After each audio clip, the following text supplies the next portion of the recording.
ఢిల్లీ శివార్లలోని నోయిడాలో కార్మికుల ఆందోళనలు కొనసాగుతున్నాయి. ఇండస్ట్రియల్ ఏరియాలో చాలా పరిశ్రమలు మూతపట్టాయి.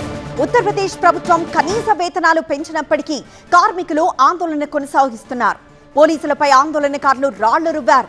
దీంతో ఆందోళనకారులను పోలీసులు చెదరగొట్టారు. అల్లర్లతో ప్రమేయం ఉన్న 396 మందిని పోలీసులు అరెస్ట్ చేశారు. నోయిడా అల్లర్ల వెనుక కుట్ర ఉందని యూపీ ప్రభుత్వం భావిస్తోంది. పాకిస్తాన్ ప్రమేయం ఉందని యూపీ ప్రభుత్వం ఆరోపిస్తోంది. అందుకే అల్లరి మూకలు ప్రైవేట్ ఆస్తులను, పోలీసు వాహనాలను తగలబెట్టాయని యూపీ మంత్రులు ఆరోపిస్తున్నారు. హర్యానాలో కనీస వేతనం నెలకు 20,000 రూపాయలు పెంచినట్లు వచ్చిన వార్తల కారణంగానే నోయిడాలో కార్మికులు ఆందోళన చేపట్టినట్లు నిఘా వర్గాలు హెచ్చరించాయి.